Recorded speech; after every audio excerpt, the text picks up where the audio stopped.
Hi everyone. Uh, can you guys hear me? Okay. Uh, yes, second. Hi. So I am Arpit. I am your TA for this course, NPTEL course. I think biology. And basically today we'll be dealing with live session 10, which looks at week 10 lectures, and then we'll discuss a few questions based on the lectures. So first of all, here are some important links as always. The first one is the link to the live session. The second one is a link to the YouTube channel where all the recordings of the live session will be updated. The third one is the link to the Google Drive for uh, materials like PDFs of all these PPTs that you're seeing. So first, we'll today start with lecture 50, which was on public health in India. So yeah, first of all, we should know what is basically public health. So public health is the science of protecting and improving the health of populations, uh, mostly generally in a given country, in a given state, so on and so forth. Right. We also have bodies such as the World Health Organization, which looks after basically tries to look after health of the whole population around the globe. Right. So, public health basically the science operates alongside the provision of medical care, right? And it involves promoting a lot of activity, promoting a lot of things such as population level activities, such as advocating for better air quality or public sanitation, building toilets everywhere, and so on and so forth. And it also promotes individual level activities such as consumption of nutritious foods, hand washing, immunization, menstrual hygiene, condom use, and exercising, smoking cessation, and reducing alcohol consumption, so on and so forth. Right. Uh, Basically, as I said before, it involves individuals. It involves proximal and distal populations. Proximal populations are in uh, people living in the same neighborhood, people belonging to the same community, and distal as in people living in a larger part, for example, a state or a country or another region. Right. Uh, it also deals with developing public health interventions and basically, you know, it looks after what is routine in terms of physical and mental and what is unusual in the face of man-made or natural disasters in terms of medical and health conditions. And it requires participation of a lot of different specialists from a lot of different backgrounds, including doctors, nurses, epidemiologists, scientists, statisticians, social scientists, policymakers, and so on and so forth. Right. So, unlike so the Indian Constitution does not expressively or does not directly guarantee the right to health. Uh, However, Article 21 of the Indian Constitution guarantees a fundamental right to life and personal liberty, of which the right to health is essential.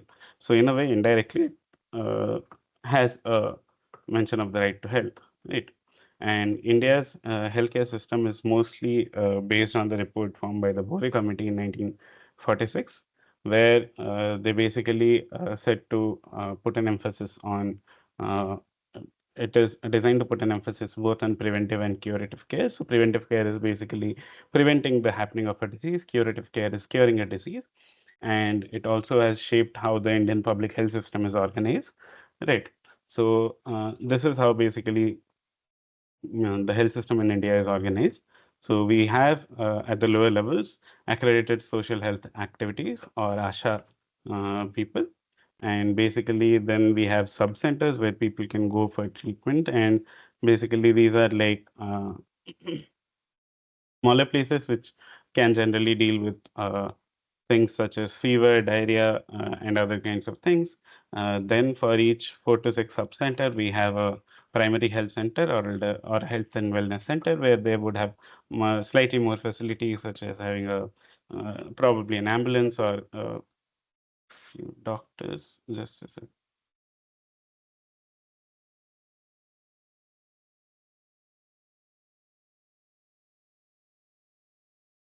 Okay.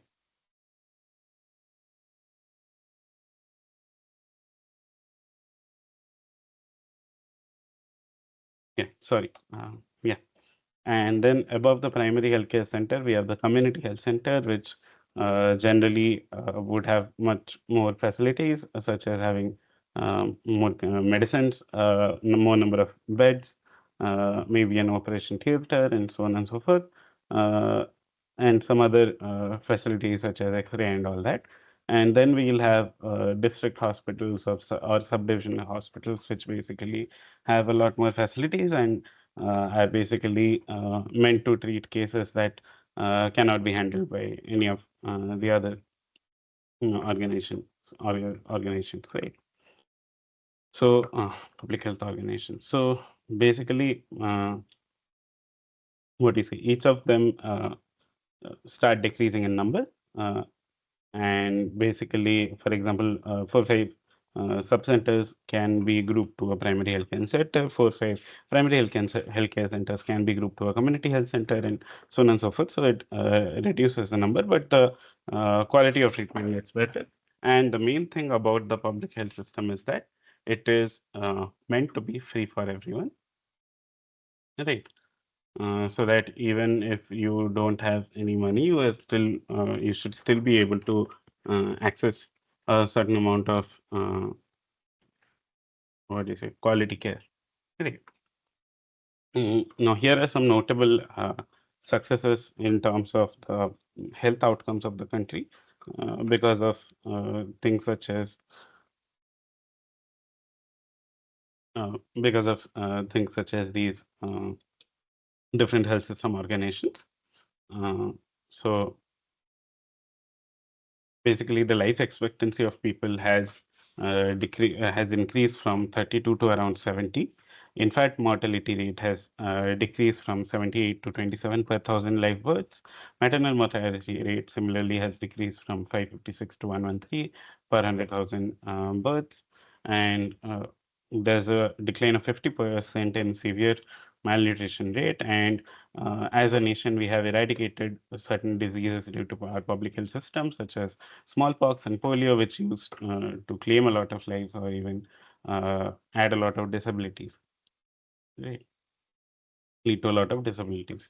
However, these gains and these better outcomes are not basically distributed equally, and many have leveled off in terms of, uh, for example, uh, you might get treated differently. You might get different kinds of treatment. You might have to pay different amounts for your treatment if you are uh, basically of a certain gender and not of the other gender. Then basically if you belong to a certain economic class and not the other class, for example, like poor people might find it more difficult to get quality healthcare because most of the quality healthcare is available to people who are rich and who can pay for it, right? Because it's kind of an expensive affair.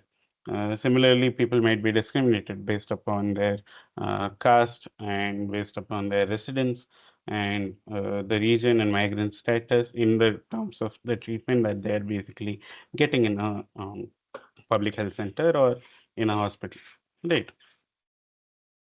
So this is basically a graph showing, uh, and also the other thing is it's not equal throughout all the states. So this is a graph showing the life expectancy of many different states, and we see that mm, there are a very few states where the life expectancy is quite high. For example, in Kerala and many other southern and many other northern states. However, the in majority of the middle portion of India, the life expectancy is lower by a significant amount, which is around 10 years, right? Then, similarly, the rate of or pattern of maternal mortality uh, across different states and union territories in India is also uh, starkly different across different states, right? And you can see that many states, for example, in central and northern India, have much higher rates of maternal mortality compared to other states in southern India, right? Similarly, This is a graph from a paper in PLOS ONE where basically they are showing how basically different social groups are, what do you say, uh, the maternal mortality rate basically. Uh, Yeah. Maternal mortality rate or the infant mortality rate, how it's basically different in different kind of under five mortality, basically the infant mortality rate, or how is it uh, different based on the different caste. For example, higher caste people will have lower mortality rates, while lower caste people have higher mortality rates. Similarly, uh, we can see that in urban and rural populations, the under 5 mortality rate is also significantly different, has been significantly different across the years. And we can see here that basically uh, urban population generally has a lower infant mortality rate compared to rural population, and that is primarily because of the kind of healthcare that is available to an urban population versus the kind of healthcare that is available to a rural population. Right. And similarly, again, this is infant mortality rate across different states, and we see that in maternal mortality across different states, and we see that basically how it's unevenly distributed across different states. Right. Then we see that along other axes, such as the axis of gender, we see that the average expenditure for uh, basically a male a person is higher than compared to a female person. So that means more money is invested to treatment of males compared to treatment of females, right? And uh, basically, currently, there are a lot of things that are burdening the healthcare system in our country. So the first thing is like a part of the those things are basically uh, what do you say, developing country problems such as high rates of maternal mortality rate, infant mortality rate. Even though the numbers that we saw that have decreased, for example, maternal mortality rate is somewhere around 115 and 113, and basically infant mortality is uh, sorry, very close to 27, right? However, these are still very high according to guidelines laid down by WHO. And basically, we need to still do much better and basically try and get these uh, rates down even more further.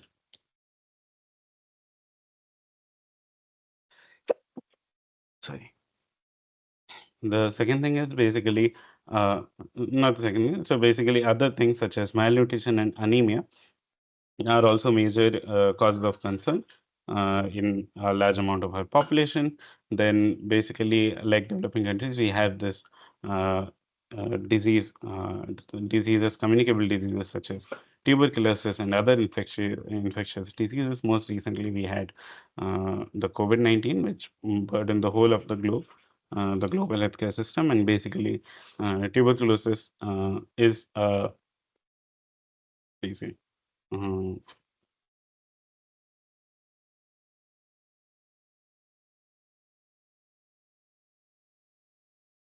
Tuberculosis has been a very difficult to treat disease in India, especially because of the emergence of drug-resistant variants of tuberculosis.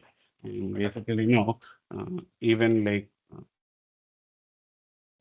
most of the cases that we encounter in the country are basically due to uh, are basically drug resistant cases, and it gets very difficult to treat them, right?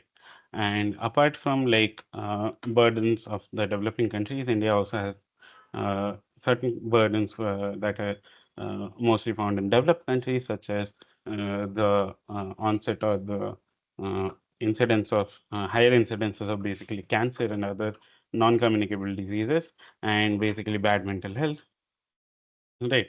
So one part of basically dealing with the health burden is developing the infrastructure to deal with it. So basically, uh,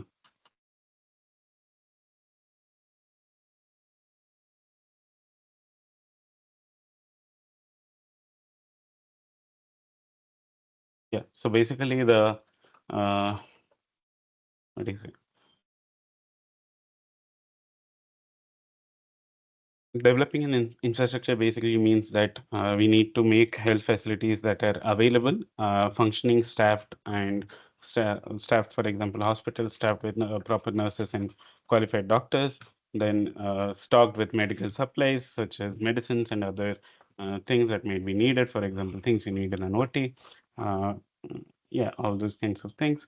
Then we need to be aware of the number of people that are served per primary healthcare center. That should not be a very high number because that would lead to a more strain on the primary healthcare center. And if there is a high number, then there should be a way to deal with it, right? There should be some basically, what do you say? There should be some way to deal with it. There should be uh, more number of people which are staffed and more basically the primary healthcare sector should be better to handle more people, right?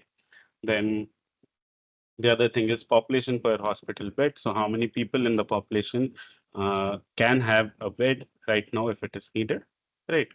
And then basically availability, you're looking at the availability of equipment such as things in the OT, then other drugs and anesthetics and things like that, X-ray machines, things that can do machines that can do blood tests and other kinds of things, right? And basically the public infrastructure such as these buildings should have roads to them. They should, of course, have electricity and running water so that it makes it much more comfortable for people to get treated there, right? So again, we see some,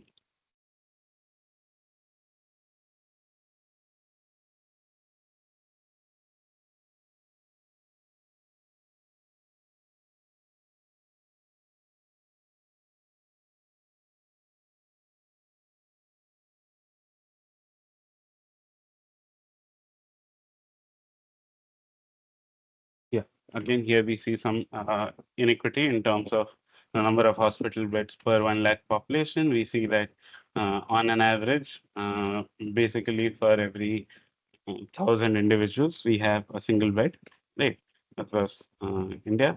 And basically, some states have very low numbers, whereas there are a few states which have very high numbers, right?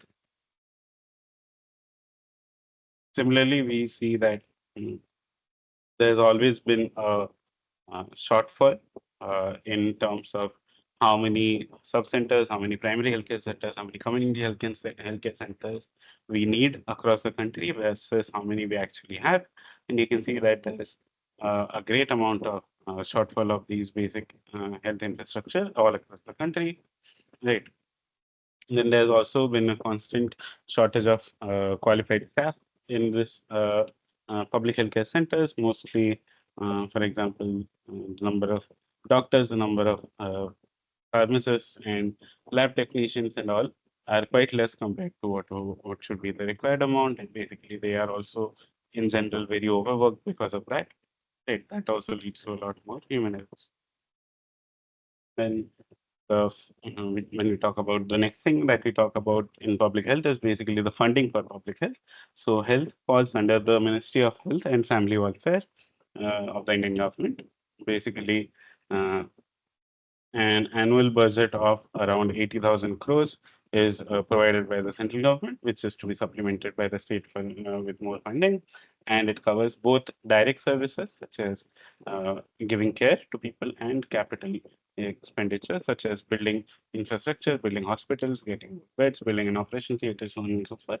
And as a percentage of GDP, India generally, across the years, India has been investing around 1 to 2% or somewhere around 1.4 to 1.5% of the GDP into health, whereas it has recommended that we basically have at least 4 to 5% of our GDP put into health, right? As a percentage of the GDP, it is one of the lowest in the world. And basically, then mm, next thing we talk about is health insurance, right? So,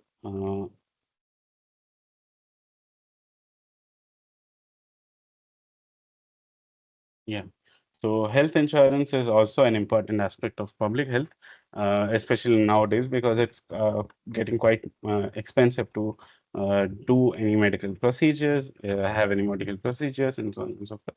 So there needs to be a lot of awareness. There needs to be enrollment of people, and there needs to be people who are utilizing these things, right?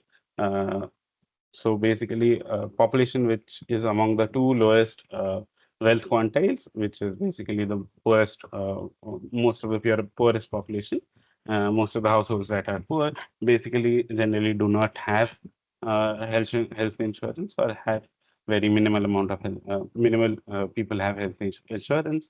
It's also among vulnerable groups such as SC, STs, OBC, Muslims, and elderly people have basically lower rates of health getting health insurance, and basically that generally leads to a catastrophic health expenditure when something happens, and that is also a feed forward loop which basically makes these group much more vulnerable to economic instability, right?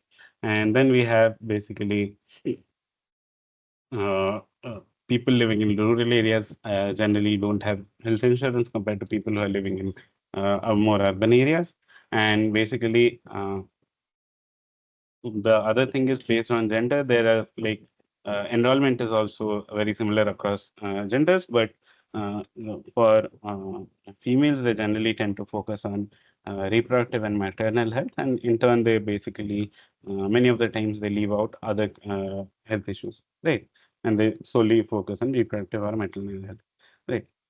So, in summary of this lecture, we know that the right to health is in India is undermined by India's high disease burden, which consists of diseases both communicable diseases that are a hallmark of developing countries, such as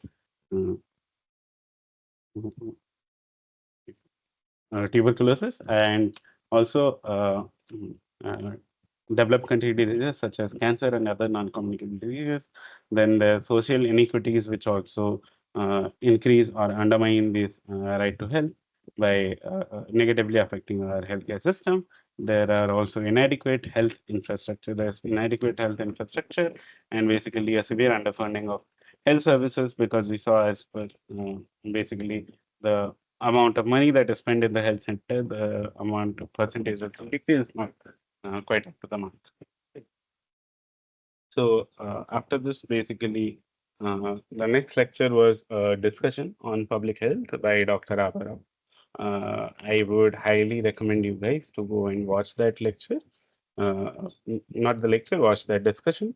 So it has basically similar kinds of points to whatever we just talked about. We talked about the healthcare burden, India's healthcare system, basically, and the access of inequalities, what is being done, and about health infrastructure, about health insurance, and so on and so forth.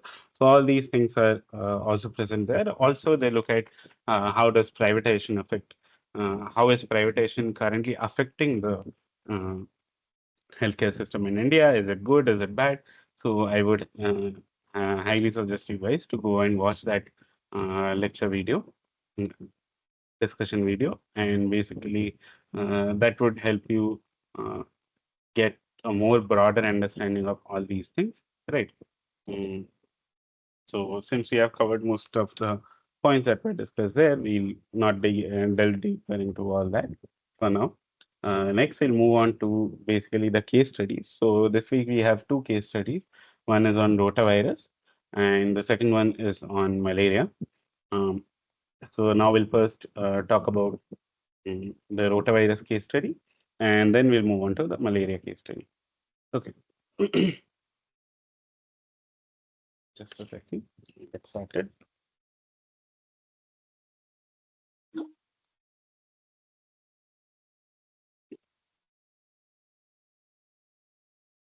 Okay.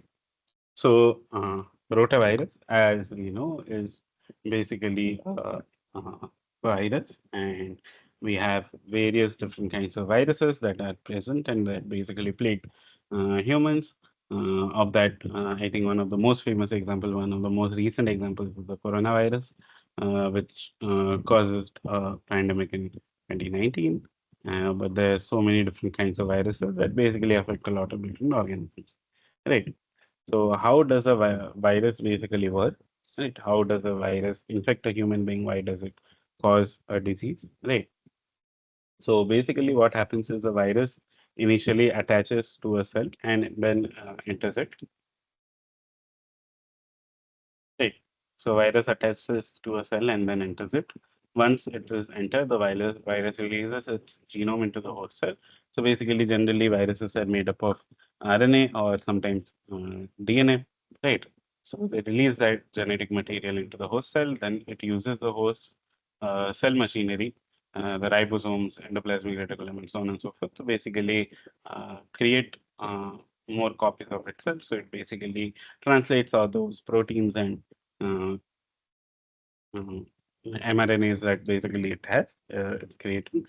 It basically translates them and basically creates proteins that basically then become the virus, like basically replicate itself. And then as the viral particle release, the host cell basically breaks down or lyses. So that's basically how viruses work. So basically they enter the cell. Upon entering, they release their genomic content. The genomic content uses the host cell's machinery to basically replicate itself, and then it basically lets go of all of it. Right. As the viral particles are releasing, the host cell lyses.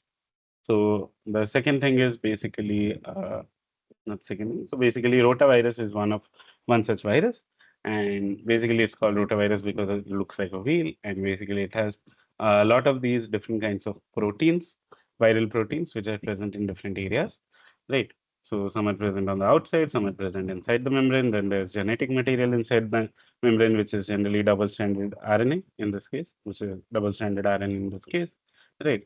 So how does rotavirus work? So basically, what happens in the case of rotavirus is, again, the virus, there are some proteins that bind to the cell membrane of the cell, and basically they go inside the cell. Then basically in an endosome, all the coating of the virus is stripped away, and basically the double layered particle that is present in the rotavirus comes out. Then it basically releases everything, genetic material out, and basically that leads to transcription of viral mRNA, and then translation of basically viral mRNA, and translation of basically viral proteins that are basically synthesized. Then they basically come in, and in the viroplasm, or basically the another cell organelle, they basically hijack and basically go in, form again particles of virus, and then go into the endoplasmic reticulum and get out of the cell by causing cellular damage, which basically leads to lysing of the cell. So here, basically, we have shown a single virus so that it's easier to follow this whole pathway. But you must realize that at any given time on a given cell, there will be multiple viruses which are entering. There will be a huge number of more viruses that are getting produced and that are getting released. So the cellular damage basically happens on a larger part of the cell, and the cell basically lyses or breaks. Right. Now, the other thing about rotavirus is it's basically, and many other viruses is basically zoonosis. So zoonosis is how the way in which basically viruses can be transferred from animals to humans and vice versa. For example, we might have diseases such as avian flu, bird flu, which basically are found in birds. But if you eat bird that is infected, you also get bird flu. Right. There are other things such as H1N1 or swine flu, which basically are transferred via pigs. There are diseases that are transferred via cows, such as mad cow disease, and basically diseases via dogs, cats, sheep, and so on, rabies, and so on and so forth. Right. And basically, if, imagine like in a country like India, where we basically live with a lot of wildlife, live with a lot of these animals. For example, many people generally have dogs, cats, they have pigs, cows, and even sheep and goats in rural areas. Right. So it gets very difficult uh, to basically prevent getting diseases or transfer of diseases or viruses if it happens. Also. Right. So we need to basically look at rotavirus as a public health issue, not in terms of a disease or something that needs to be treated in an individual, but as a public health issue. So you should ask yourself, what is the problem? How big is it? who is involved in all this, and what skills or capacities are needed to solve this problem, right? So, ma'am showed this video introduction to the world of rotavirus by Gagan Kang, which is, I think, present in the, I think, biology textbook. So, I urge you guys to take a look at this short video.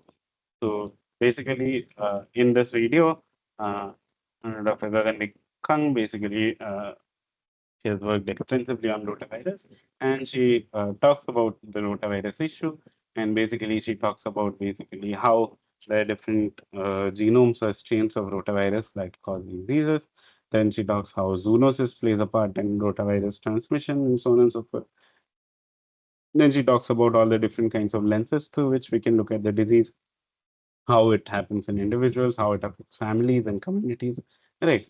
Then she talks about also the economics of the disease and basically how vaccines and clinical trials have helped eradicate or basically deal with the disease, right? So we'll take a look at some of these things in terms of rotavirus.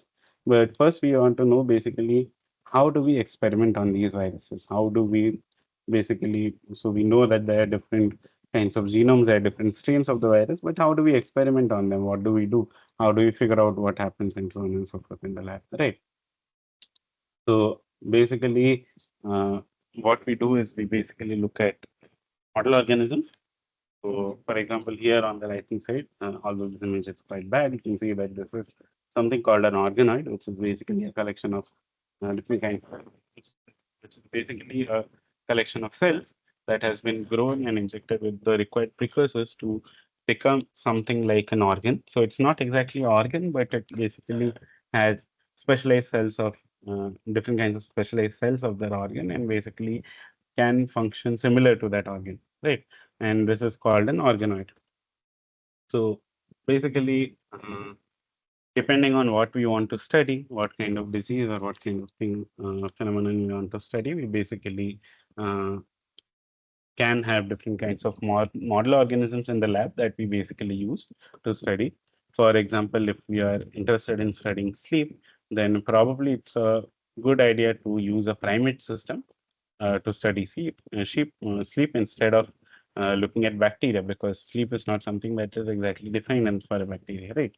Then, if you want to look at the behavior of schizophrenic people or the behavior of schizophrenic patients, what we might be interested in doing is basically looking at the behavior in a primate, such as chimpanzee, which would be very similar to the behavior which we might assume or which might we might guess that might be similar to what would happen in terms of humans, right? Or if you want to basically look at the neural underpinnings or the genetic underpinnings of schizophrenic behavior and so on and so forth, we can basically use cells such as HeLa cells or to basically test out, right? If you want to look at basically things such as cell division, it might be a good idea to now look at bacterial cells because they divide quickly. They basically grow very fast in number, and you can basically do a lot of kind of experiments using these bacteria, right? Now, if you want to look at things such as uh, cancer and so on and so forth, you can basically look at HeLa cells, which are basically a cancer cell line extracted from a patient called Henrietta Lacks. Basically, those cells have been propagated in lab cultures and are often used to look at different kinds of cancer, treatment of different kinds of tumors, and so on and so forth. Right. So basically, broadly, depending on the area that you want to study or the kinds of questions that you want to ask, you might choose a suitable model organ. Right. Next, uh, so mm, basically, now we are talking about a study which was done in the lab by Saxena et al., where they basically wanted to see what is a good model organism to study rotavirus. Right. So what they did basically is to look at how if the viral cells are basically affecting cells that they're culturing in the lab. What they did is basically they had a mock. Then they basically, they made things called enteroids, which are again organoids, but these are specific to the intestine, and therefore they're called enteroids, right? So they basically build these enteroids, And basically, what they did is these using human cells, they build these enteroids. And basically, what they did is they had three kinds of treatments. So mock is control, basically nothing's happening. Then the second one is where they are putting animal rotavirus into the solution and seeing into the cells and basically near the cells and basically seeing what is happening. And the third one is where they're putting human rotavirus into the cells and seeing what is happening. So basically, what they found out is that uh, the in the mock case, in the control case, very few cells were infected, might be due to contamination. Then basically in the case where they're putting animal rotavirus in the cells, in the enteroids, they saw that around 13% of the total cells were basically, total enteroids were basically infected. And in the case of human rotavirus, when they put human rotavirus, they could see that around 45% of the uh, enteroids were basically infected with the disease, and that basically might be because the rotavirus is very specific to the human cells, and therefore they have shown that this human intestinal enteroids might be a very good model study to look at rotavirus infection and pathophysiology. Right. Then basically, it has been a very long effort, and since basically 1988, people have started looking at how to basically deal with rotavirus. So in 1988, AIMS doctors in India basically discovered a strain of rotavirus that was infecting newborns but did not result in illness. And basically, it has been a very long and ongoing basically very long effort um, and very expensive effort in India, basically where they basically uh, partnered with USA. So USA India vaccine program was developed. National Health Institute of Health and the Department of Biotechnology in India funded the phase one clinical trials. So generally, when we have clinical trials, think we talked about. Oh, okay. So vaccines and clinical trials. So what happens basically is during vaccine development is basically you first develop a vaccine and then you have clinical trials for those vaccines. So they're generally done in three phases. So in the first phase, you have a few people where you're basically testing if the thing is safe or not. Then and if it is basically reducing the number of cases or not, like if it is actually treating the disease, you confirm. In the second phase, you basically test it out on a more larger population, and then to know that it's broadly safe. In the third phase of the clinical trial, you basically do the trial across a large population, and you basically see what are the side effects, what is happening to the population, and so on and so forth. Right. So in 1988, all these things started, and the funding phase one clinical trial started. So then in 2000s, early 2000s, basically phase one and phase two were completed with involvement from various different NGOs, AIMS, and THIST. And basically in 2008, phase three clinical trials was conducted across multiple different centers in India. Bharat Biotech became a partner and making it a public-private partnership, and then WHO supported the use of the virus that was the vaccine that was developed, Rotavac, in 2014 with continued surveillance. And in 2016, Rotavac was introduced into the universal immunization program. So it is one of the uh, first vaccines that a child is taking, basically. Right. So yeah, I think we forgot one thing. So rotavirus basically, what do you say? Causes diarrhea and intestinal issues. And that's why these people looked at intestinal enteroids. And basically, these viruses were developed for newborn children because it affects them and leads to a high rate of infant mortality. That's one of the things that we forgot. Okay. So that was what we learned about rotavirus.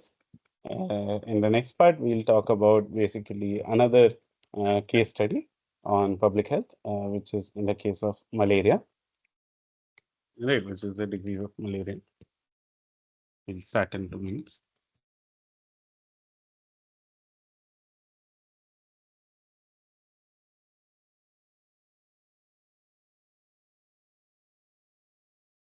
Right.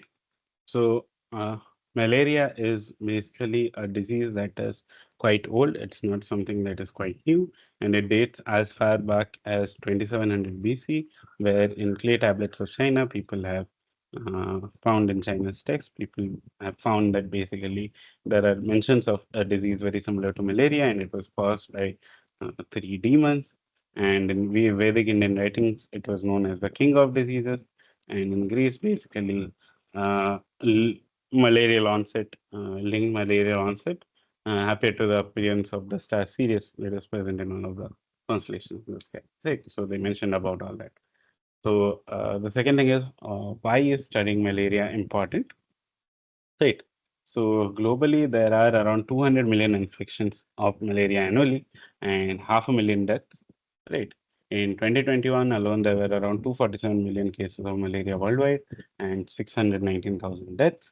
In India, every year of that, 12 million people are infected and 20,000 people die from malaria, all across in India.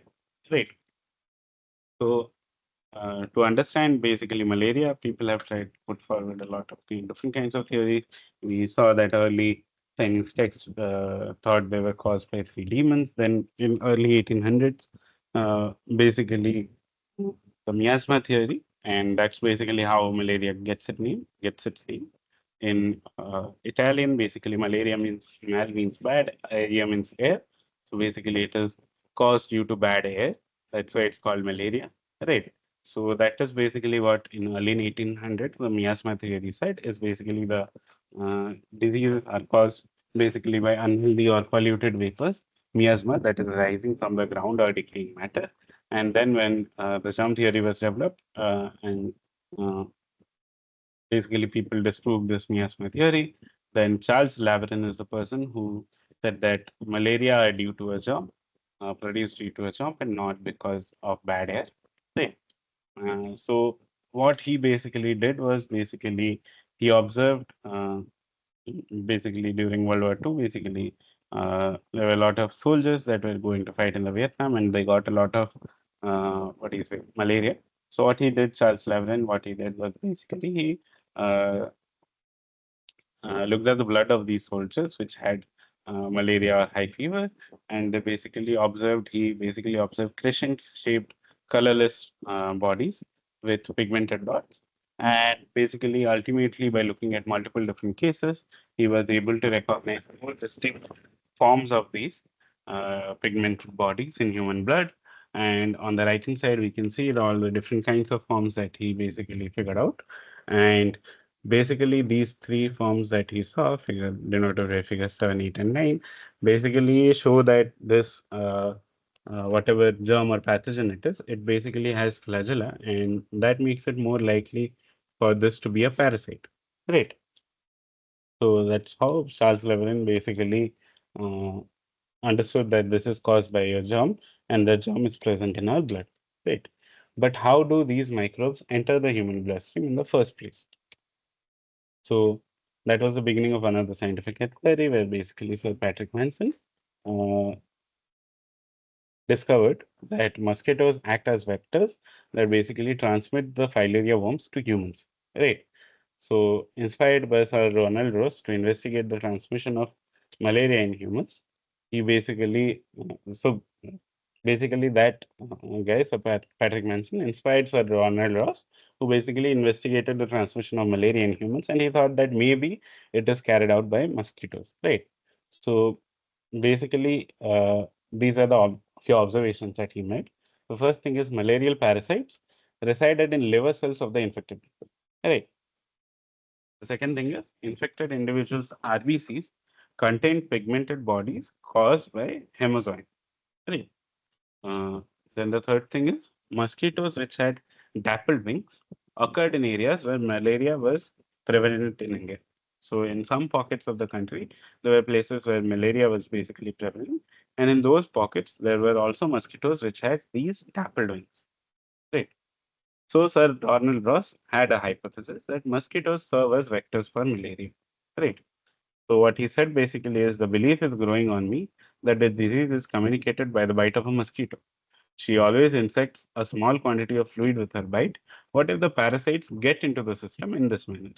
So this is what he thought. But next thing that he needed to prove, so he basically has hypothesized that the mosquitoes served as vectors for malaria. So the next thing that he needs to show is basically, can these mosquitoes carry the malaria parasite in the first place? If not, then how can they serve as vectors for malaria, right? So what he basically did is basically he cultured at the, he went and around and he collected mosquito larvae. So mosquito larvae generally grow in stagnant water, and basically they grow, become larger, pass through a lot of different stages, and basically become an adult mosquito. And basically, what is happening is basically Sir Ronald Ross is basically collecting larvae, right? uh, from cultured adult mosquitoes. Then he had a malaria patient named Hussein Khan, and he basically paid him to provide a blood meal. So what he did basically is he cultured these adult mosquitoes, and then he let them feed on Dr. Hussein Khan, not Dr. on Hussein Khan, and basically then he dissected the mosquitoes and observed them under a microscope. Right. So what he basically saw is he then saw that yes, the dissected mosquitoes, which had a blood meal on uh, Hussein Khan, basically contain the pigmented bodies that are generally found in malarial patients. Right. So what this shows is basically malaria parasite can be transmitted from humans to mosquitoes. So that is like one way in which so basically for mosquito to be a vector, what it needs to do is it needs to get the parasite from one infected individual and give it to a healthy individual. Right. So what is happening here is basically mm, they are showing that the malaria parasite can be transmitted from humans to mosquitoes. So one half of it is actually true. Right. So what we know is mosquitoes can indeed carry a malaria parasite, but can they infect a healthy individual with it? Right. So basically, to show this, since it's slightly unethical to do such kind of experiments on humans, what basically he did is basically he tests on a different model organism, which is basically bird. So now he looks at avian malaria, and basically he basically showed that the pigmented bodies were actually stored in the salivary glands of mosquitoes, and they were released into healthy birds during a blood meal when basically the mosquito fed down the birds, and that led to basically those parasites being found in the birds and birds developing malaria. Right. So mosquitoes, he showed that the mosquitoes basically act as vectors for avian malaria. Right. So again, he showed that bitten sparrows, which are bitten by malaria parasite laden mosquitoes, now showed symptoms of malaria, and mosquitoes act as vectors for avian malaria. But the question is still, do they do that to humans or is it restricted to birds? Right. So, but what about humans? So basically, to fit in the final piece of the puzzle, in 1898, Giovanni Battista Grassi, who was an Italian physician, basically tested and confirmed this theory, confirmed this discovery in humans, and he showed conclusively that only female Anopheles mosquitoes serve as vector, and in a malaria endemic area, only humans bitten by mosquitoes fell sick. Right. Those protected from the mosquitoes were not infected by the disease. Right. Only people who are bitten by the mosquitoes fell sick, and therefore the mosquitoes are the ones which are basically carrying the disease. Right. So uh, Ronald Ross continued his research on malaria and developed mathematical models to study the distribution and cause of malaria, and he was awarded the Nobel Prize in Physiology and Medicine in 1902. Batista, however, was not awarded the same despite his significant contributions and showing that malaria is basically transmitted from mosquitoes to humans. Right. So these are basically the different kinds of things that Sir Ronald Ross used. This is a portable microscope that he designed and used. And basically, these are notes. He's well known for keeping detailed notes about all his experiments. And basically, mm, this is a plaque from the at PG Hospital where basically he made the great discovery that malaria is conveyed by the bite of a mosquito. Okay. Now that we know. that it is transferred by mosquito, how exactly does the malaria parasite infect humans through mosquito? Right. So that's something we need to see. So basically, the parasite is basically Plasmodium, which are unicellular protozoan parasites. There are around 200 species, but only five are responsible for causing malaria in humans. It is a vector is basically an organism that is carrying disease-causing microbes from one host to another. So in this case, the Anopheles mosquito, or actually the female Anopheles mosquito, is the vector for malaria. So Anopheles is a genus of mosquitoes which has greater than 500 species, but females of these Anopheles mosquito basically act as vectors and carry this plasmodium from human to human, causing malaria. Right. So during a blood meal, they basically transfer this malarial parasite by biting humans. And it is important to note that only the female Anopheles mosquitoes are the vectors for malaria because they are the ones that they take blood meal, whereas male Anopheles mosquitoes only feed on flower nectars and are not vectors. Right? They don't feed on blood. Okay. So this is basically Plasmodium falciparum, which is one of the Plasmodium alongside Plasmodium vivax and all, which basically causes malaria. And this is basically Anopheles minimus mosquito, which basically is a vector. Right. So first we learn about the vector's life cycle, which is the mosquito. So here we see that we have an adult mosquito which lays an egg in water. That egg then goes through different stages of larva. First stage, second stage, third stage, fourth stage. Then it becomes a pupa, out of which an adult mosquito emerges. Right. So that is the life cycle of a mosquito. Then what happens to the parasites that are transferred by the mosquito? So what is the life cycle of the parasite? Now we're looking at the parasite mosquito human cycle, right? So what happens is a mosquito which is carrying the parasite basically bites a healthy human and it basically releases these things called sporozoites. So these sporozoites are present on the salivary glands of the mosquito and upon biting it releases them onto the human being. So the sporozoites, right? So these sporozoites basically asexually reproduce inside the liver of a human being and basically produce what are called merozoites, right? Then these merozoites are basically uh, go from liver, migrate to other parts of the body and end up eventually in the bloodstream where they infect RBC. So these merozoites infect RBCs and basically reproduce and some of them basically form gametes, male and female gametes, right? So some of the basically the infected RBCs lies when basically the virus comes out, the parasite comes out, and basically they also in the human body they form gametocytes, right? And what happens is next when another mosquito, which is a vector, basically bites an infected human being, it basically takes up some of the gametocytes along with the blood and basically, inside the mosquito, these gametocytes sexually reproduce to produce zygote. And these zygotes basically again develop sporozoites, which go into the salivary glands of the mosquito. And the cycle continues. Right. So, this is basically the cycle revisited. So, what we see is basically in step one, an infected female Anopheles mosquito injects saliva into a human's bloodstream. The sporozoites that are injected basically multiply asexually in the liver and enter the bloodstream through the heart and lungs. Right. Next, what happens is the merozoites. So these sporozoites basically reproduce and basically produce the merozoites. So these merozoites move into the red blood cells, RBCs, which burst open every 2 and 4 days, permanently damaging the host red blood cells and causing fever. And basically, these basically keep on damaging the RBCs.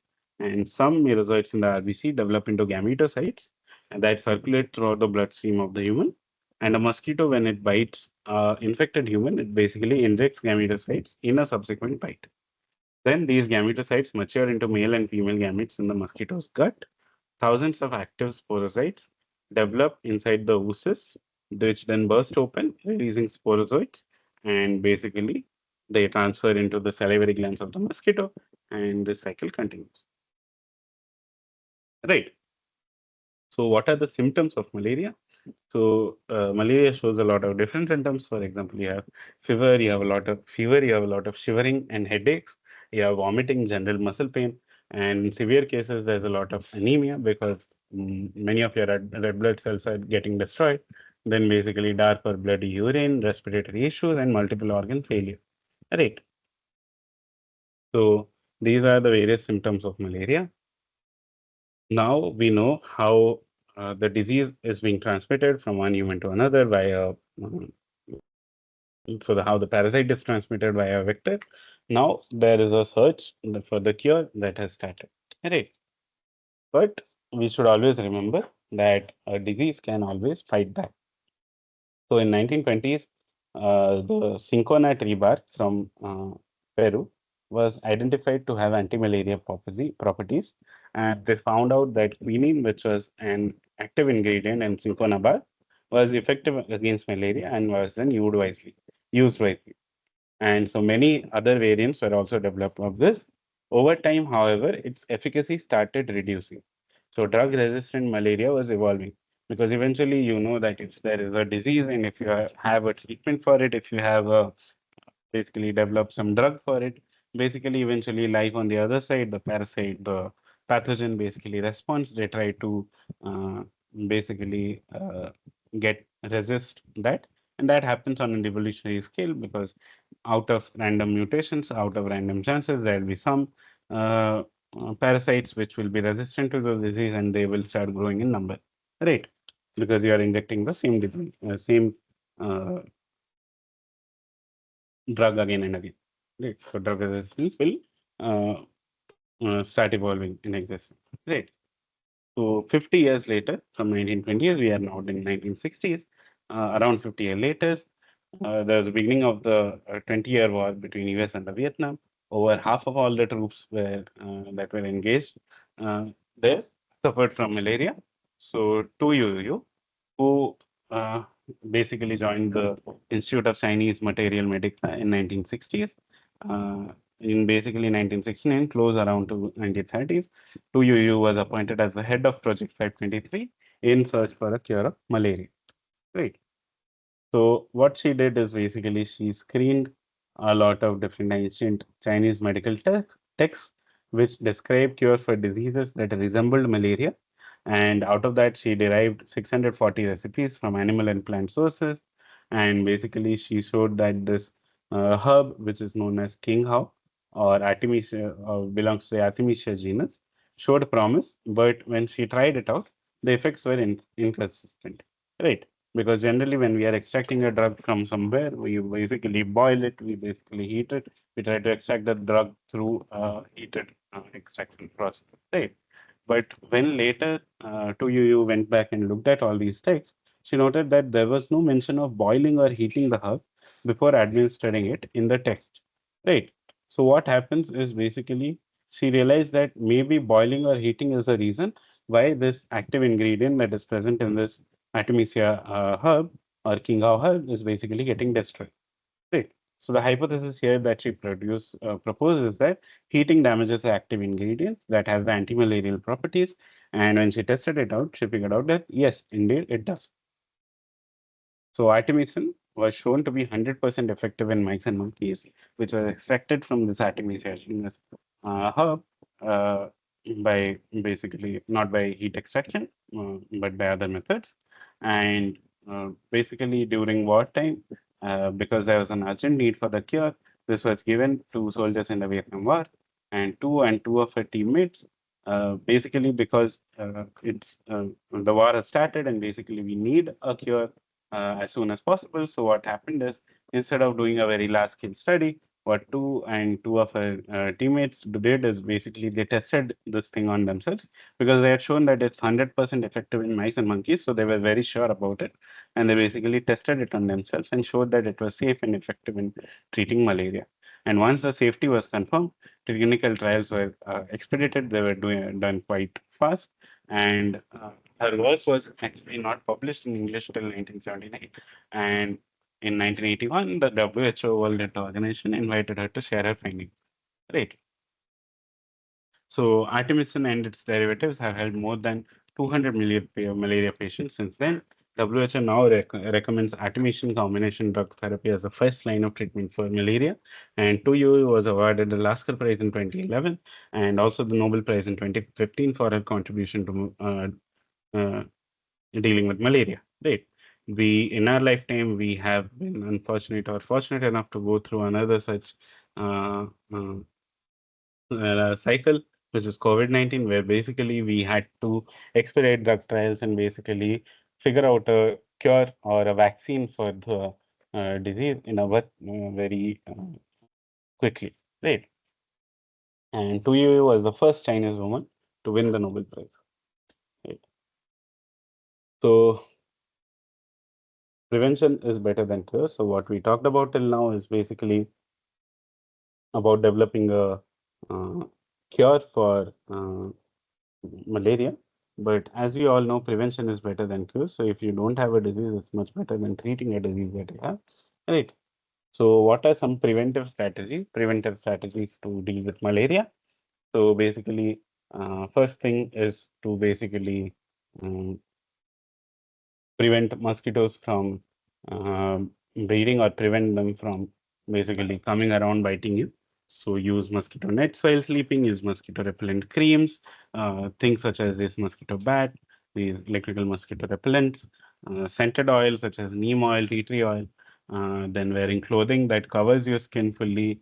And since we learned that the uh, mosquito during its life cycle, it goes through a phase where basically it lays eggs on stagnant water and basically larvae grow in that. So avoiding stagnant water to collect and basically spraying a thin layer of oil on it is basically a way to prevent these mosquitoes from reproducing or breeding. And the next thing is basically treating them with insecticides. Right. So insecticides are basically chemical compounds which basically kill pest insects such as mosquitoes, other insect pests, locusts, and so on and so forth, which basically damage crops and so on and so forth.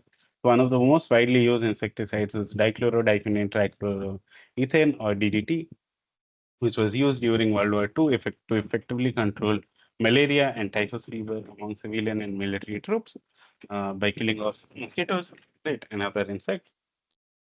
So there's an old ad showing that DDT is good for me. However, it was uh, so because of that, because of its very high efficacy, it was widely used as a pesticide in homes, in forests, in agricultural fields. People had helicopters spraying DDT. You might have seen those people who carry basically a backpack and basically have a pump and basically spray insecticides. Generally, they do it with DDT. Right. However, Rachel Carson, who authored the Silent Spring, is an environmentalist which who basically showed that there are a lot of negative effects of DDT on ecosystems. So DDT also has a negative effect on humans when consumed because it increases the risk of breast cancer and also disrupts hormonal functions. So what happens is when we are spraying DDT or when this DDT is basically leaching out, going into water, right? What is happening is in the water, it's in very diluted forms. So in water, it's 0.003 ppm, right? Or 0.003 ppb, sorry, parts per billion. Whereas when DDT basically is consumed by zooplanktons, which basically stay in the water, it's now present in 0.04 parts per million. And then basically when the zooplanktons are basically eaten up by fishes and then larger fishes and then birds, eventually we see that a bird which is eating these fishes because basically a small fish can consume a lot of zooplanktons, a large fish can consume a lot of small fish, and a bird can consume a lot of bigger fish. Right. So eventually there's a lot of concentration of this chemical, which eventually leads to around 25 ppm of DDT present in birds. And this high level of DDT concentration increases with trophic levels, as we saw, and negatively affects predators such as bird, which are consuming prey that is exposed to DDT. Right. So what happens in birds is that eggs develop thin shells because of DDT, and because the calcium deposit layer is basically becoming very much thinner, and this leads to basically developmental issues in chicks and declining bird populations. Right. But the DDT still survives. The USA banned DDT in 1972, but in India and several parts of Australia, Africa, people still use DDT as a preventative control.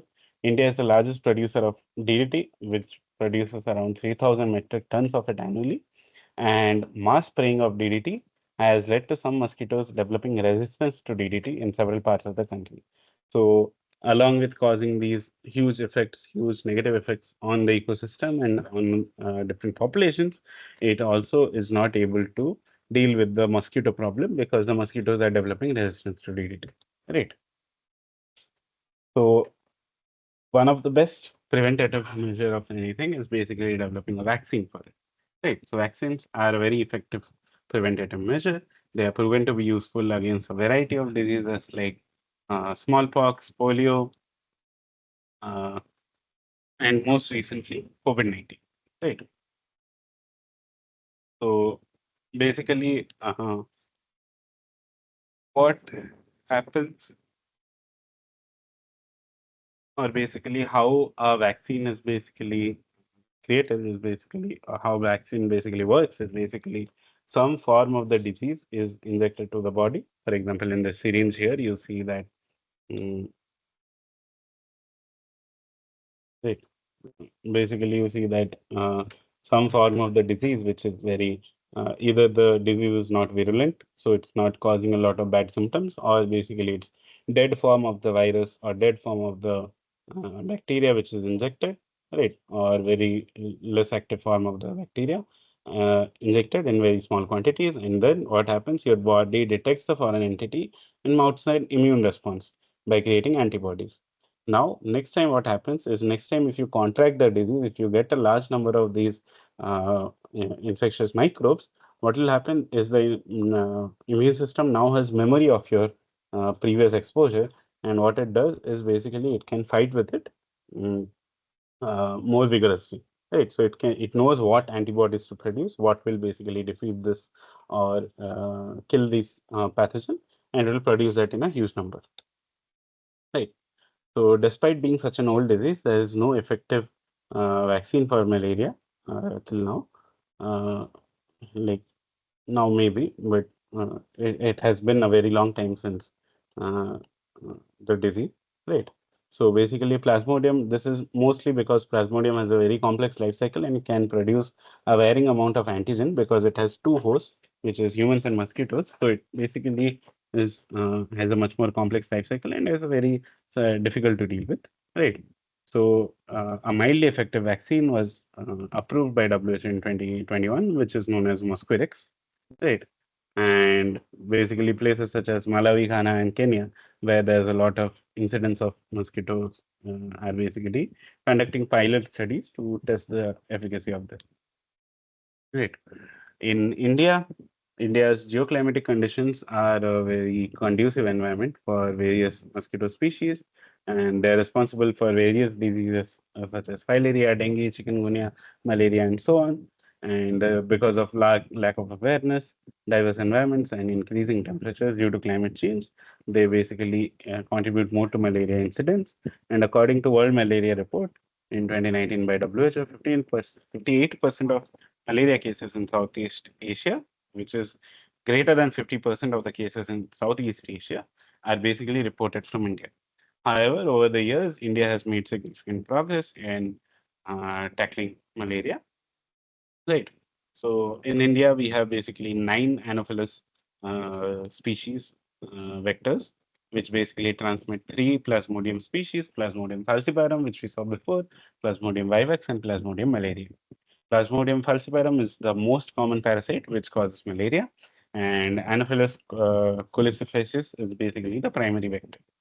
So in India, around places such as Odisha, Chhattisgarh, Jharkhand, Meghalaya, and Madhya Pradesh account for around 50% or 45% of the total number of cases that are present across the country.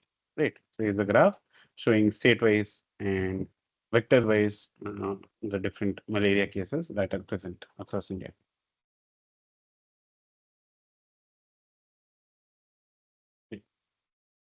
So you also see that in 1947, about 20 to 25% of the Indian population was infected with malaria, and the death toll was around zero point 0.8 million per year, or close to 1 million per year. India is one of the top five countries with malaria cases by 2017, and in 2019 there's a reduction by almost 49% in the number of reported cases compared to 2019. In 2030, India is estimated to eliminate malaria entirely, like it did with polio. And here we can see a graph where basically the number of deaths had constantly been decreasing, and the total number of cases have also been decreasing across the years. Right. So now that we have talked all this about area, is a good time to basically go back, look at all these critical thinking questions that are present on the slide. I'll be sharing the slides. These are also there in Prachi ma'am's lecture. Right, in those lecture notes. So you can basically go there and look at it, or you can basically look at uh, these questions from my slides and basically from these slides and basically try and see if you can answer all of these questions now that we have talked about malaria in such great detail. Right. So that's it for the lectures today. Does anyone have any question or doubts?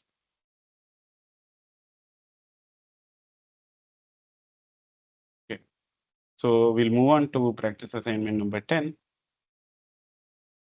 Right. Uh, Basically, we'll be talking about few questions and the answers. Okay. So public health, A, focuses on the public level activities only, such as air quality.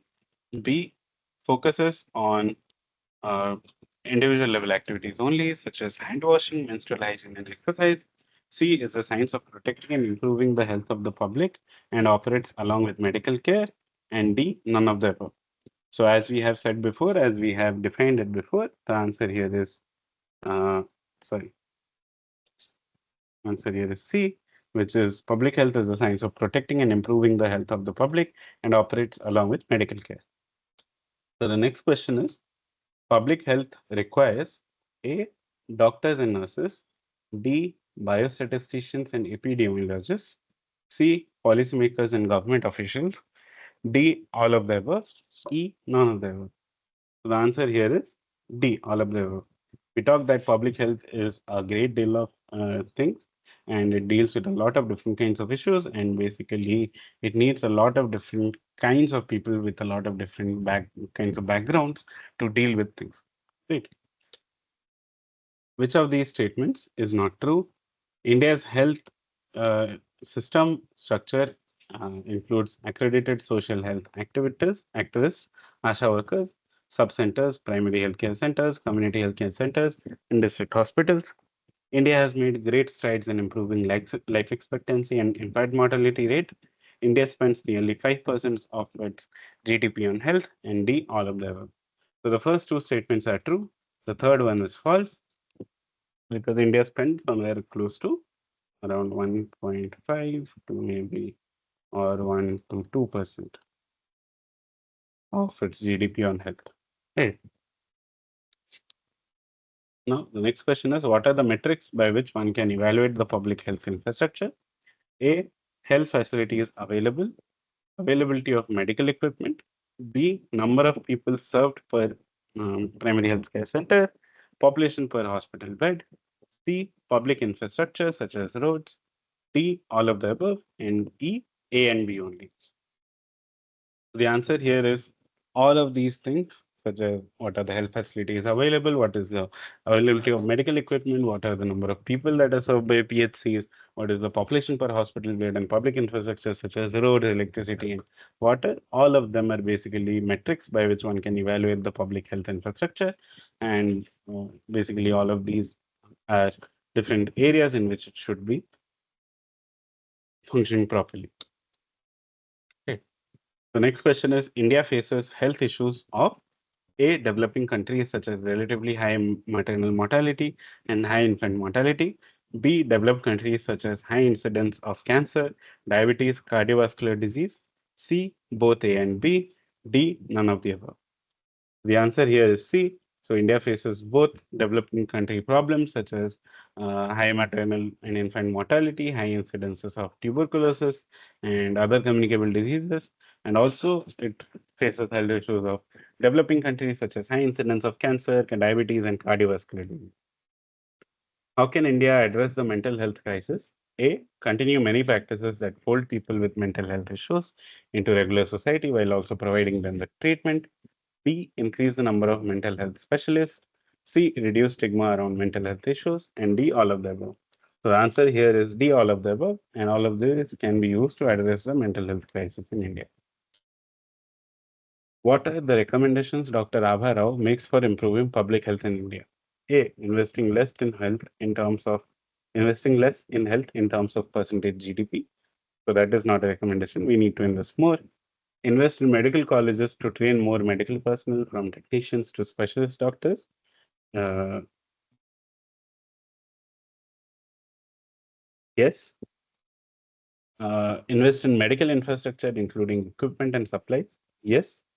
D, all of the above. So it's not all of the above because investing less is not something that is recommended. So it's B and C only. So the answer here will be E.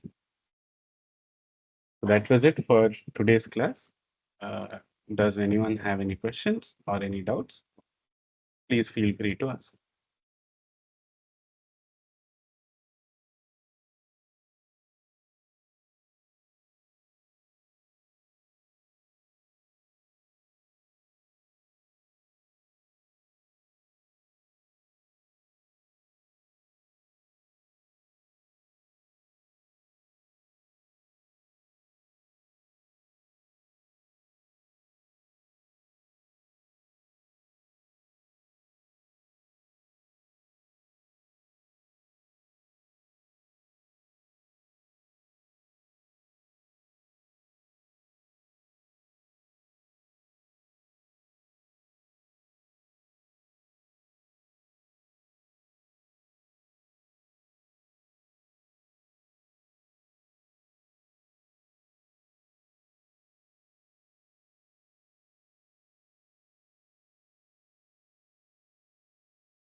Okay.